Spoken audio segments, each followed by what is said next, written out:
profundo, inteligente, plural, acerca de la situación y de las nuevas realidades. Para analizar la situación actual, hemos invitado a José González, economista y comunicador peruano-venezolano, analista financiero internacional, consultor financiero, estudió periodismo y cine en Lima, se especializó en sociología, trabajó durante muchos años como periodista en Perú y Colombia, cubriendo los sucesos políticos que implicaron a la guerrilla de la época. Fue durante mucho tiempo activista de derechos humanos. Son más de 25 años de experiencia en finanzas corporativas y análisis de mercados de capitales. Bienvenido, José. ¿Cómo estás? Encantado, Oscar. Un placer siempre estar Al fin logramos coincidir y conversar. Correcto. Mira, siempre muy grato. La situación del mundo parece muy compleja, caótica, a veces incomprensible, a veces escandalosa.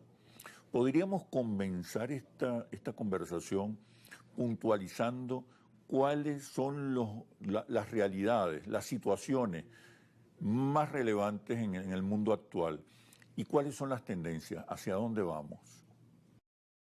Los procesos posteriores a la Segunda Guerra Mundial, que empiezan en términos económicos y monetarios, con la conferencia de Bretton Woods en el estado de Nueva York, en los Estados Unidos, que establecen el orden que existimos y que presenciamos, en donde se privilegia el comercio internacional como una forma de reducir las tensiones que habían existido en la primera mitad del siglo XX. Los líderes en ese momento, a puertas de la Guerra Fría, señalaban en sus reflexiones que las guerras se habían debido a la ausencia de comunicación y que no había nada que entusiasmara más la comunicación que el comercio internacional.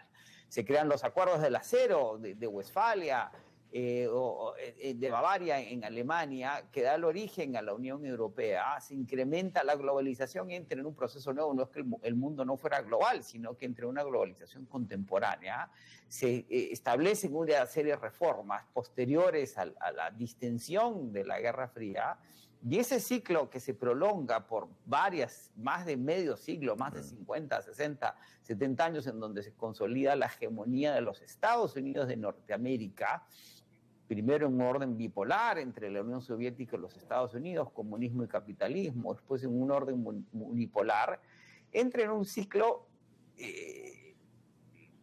convulso por las transformaciones sociales, culturales, políticas, económicas, que todas esas reformas implican, y el desarrollo tecnológico que empieza a fines de los 90 con las redes sociales, internet, la web, un proceso masivo de comunicación que trastorna la prensa como la entendíamos en la segunda mitad del siglo XX y que margina a una serie de sectores importantes de la población, particularmente aquellos que habían liderado esas dinámicas en los Estados Unidos, los hombres blancos, ¿sí?, que habían establecido ese orden patriarcal, masculino, que se empieza a diluir, ¿sí?, particularmente los hombres jóvenes sin educación universitaria y los hombres mayores sin educación universitaria, y todos esos cambios, empieza el colapso de la Unión Soviética, generan esta época de grandes tensiones, Oscar. Ahora, son épocas de grandes cambios sociales, domésticos, que tienen implicancias importantes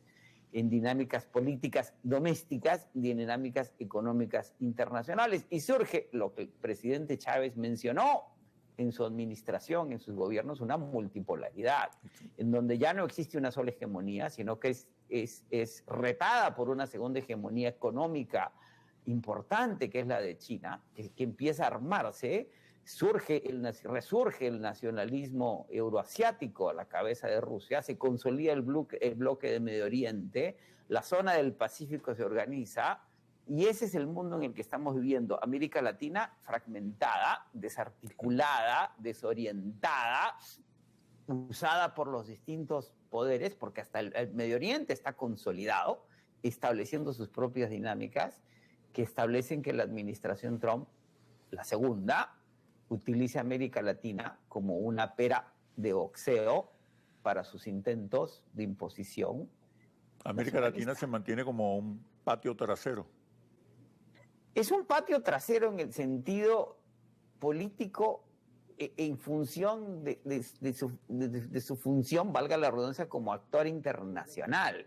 Somos la fuente más importante. En el próximo, el Economist decía en un número especial en septiembre del año 23 que este debería ser el siglo latinoamericano. Tenemos el 15% de las reservas de petróleo y gas fundamentales para consolidar la transición energética. Somos el mayor exportador de alimentos en el planeta Tierra y tenemos recursos metálicos, minerales indispensables para la transición energética.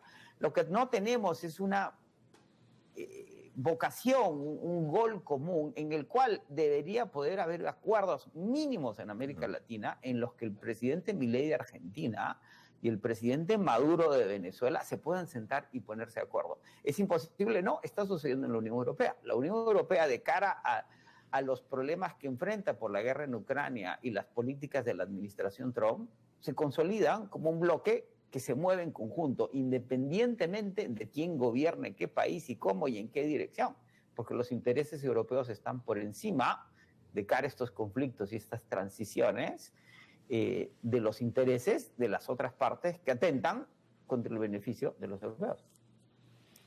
¿Cuál es la estrategia entonces de Estados Unidos con relación a América Latina?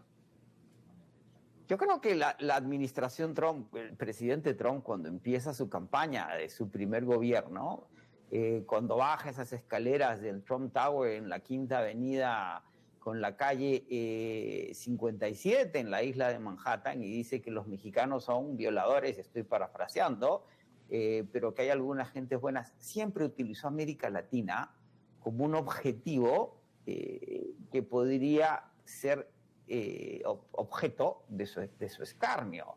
En la última manifestación pública en el Madison Square Garden en la isla de Manhattan, uno de los oradores previos al presidente Trump dijo que Puerto Rico es una isla de basura flotante. Es decir, el secretario Marco Rubio, el primer secretario de Estado de origen latino, su primer viaje es a América Latina. ¿Y a dónde va? A Panamá, básicamente a transmitir el mensaje del presidente que quieren que le devuelvan el canal.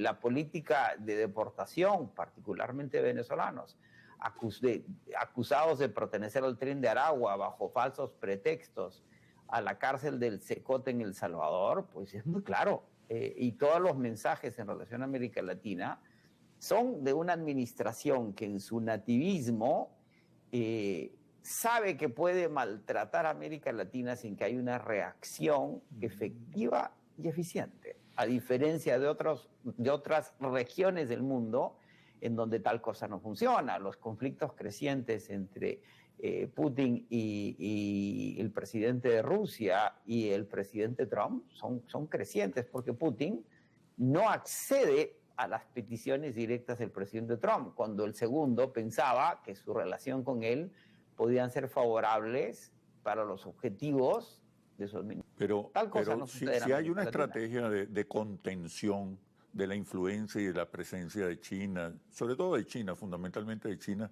por parte de los Estados Unidos en América Latina. Hay una política de contención. Pero respóndeme, por favor, cuando regresemos de los comerciales. Ya venimos.